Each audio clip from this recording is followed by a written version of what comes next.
Bonjour, bienvenue au 5e Forum international de la cybersécurité. Nous sommes sur le plateau TV ce matin avec Patrick Langrand, directeur de la sécurité des systèmes d'information du groupe La Poste.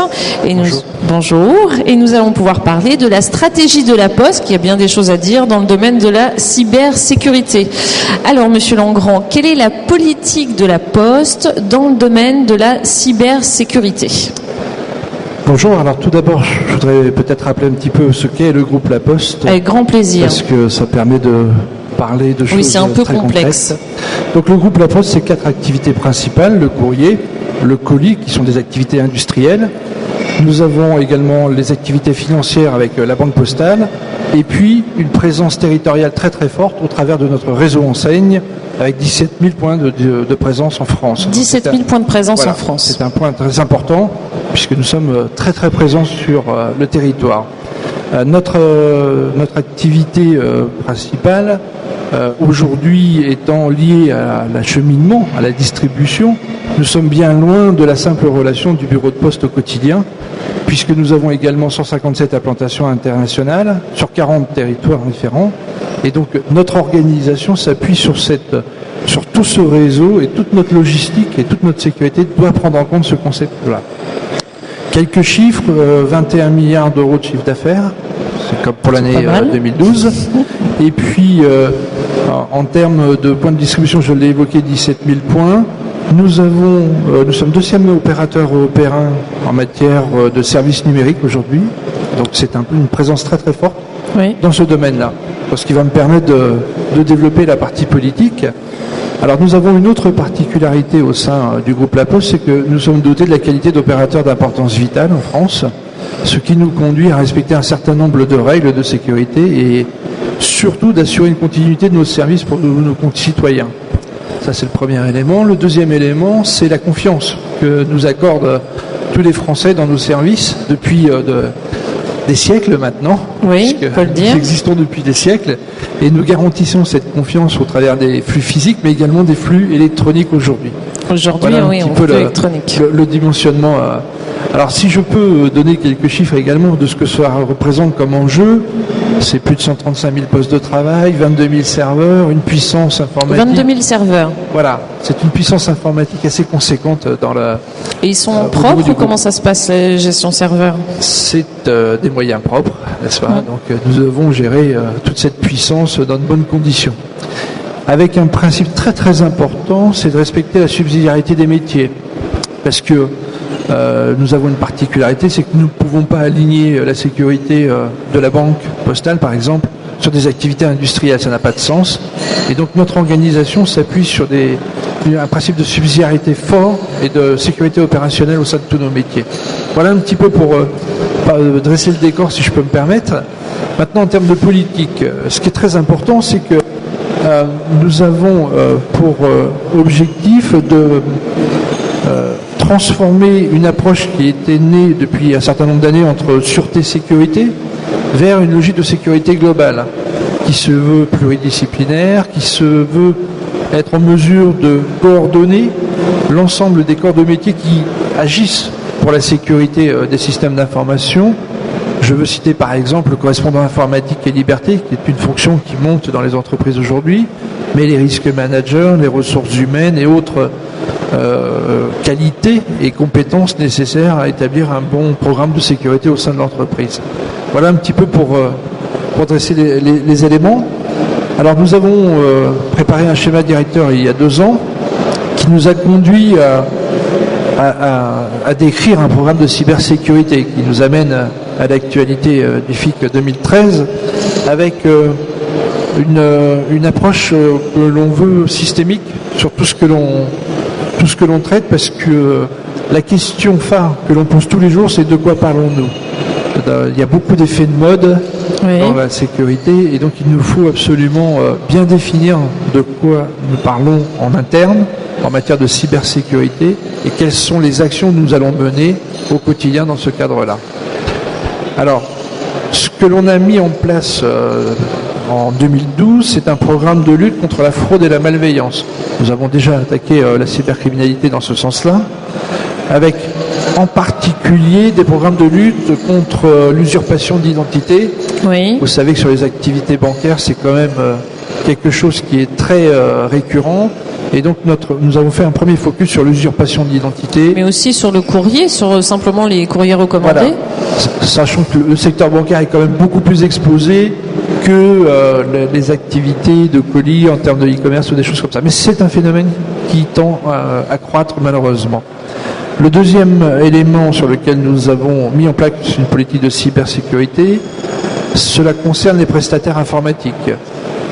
Beaucoup de composants informatiques peuvent être traités par des tiers, et donc il est très important de garder le contrôle de ces prestations et ces prestataires dans la délivrance des services informatiques qui rentrent pour nous. Vous avez des chartes, des normes pour travailler avec ces prestataires. Voilà, nous mettons en place des chartes, des clauses contractuelles assez drastiques, et nous imposons l'élaboration d'un plan d'assurance sécurité dans lequel nous définissons les exigences de sécurité sur les prestations que nous confions à des tiers.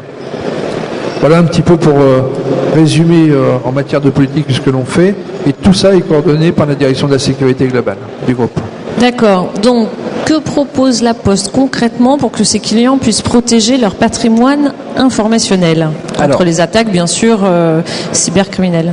Alors, avant de proposer quelque chose à nos clients, il faut être en mesure de se protéger soi-même. Ah oui. Tout à fait.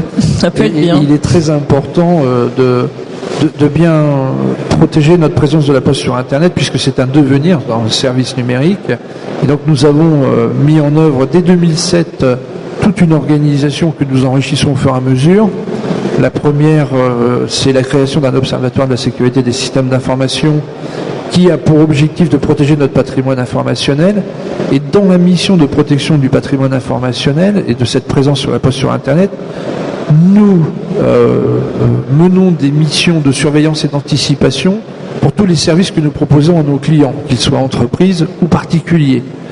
Je vous donne un exemple sur la protection de la réputation de la Poste sur Internet, oui.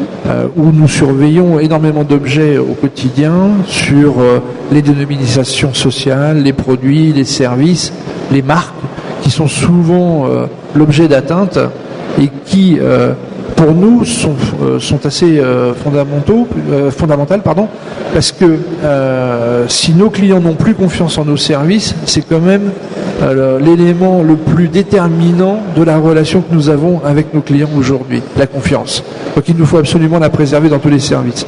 Donc cette mission d'anticipation et de surveillance est déterminante pour notre organisation.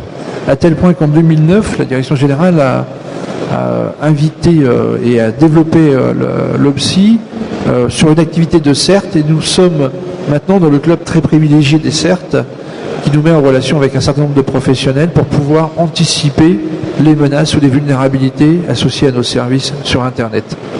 Bien. Alors, allez-vous répondre à ma question? Qu'est-ce que vous proposez à vos clients maintenant? Alors, pour nos clients, nous proposons des offres que nous présentons derrière au sein du FIC. Deux en particulier, mais nous en avons un certain nombre que je vais vous citer. La première, c'est IDNUM, c'est la garantie d'une identité numérique lors d'une transaction financière au sein d'un portail de e-commerce ou au sein d'un service bancaire. Ça, c'est un élément très très fort sur lequel la Poste se veut un tiers de confiance solide dans la gestion de cette identité.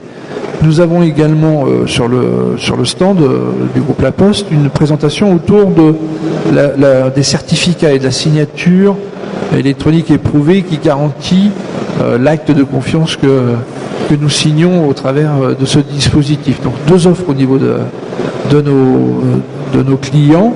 Nous offrons également DigiPost, pour ceux qui le connaissent, c'est une offre de coffre-fort électronique qui permet de conserver durablement ces documents électroniques. Donc c'est une offre très phare du groupe La Poste.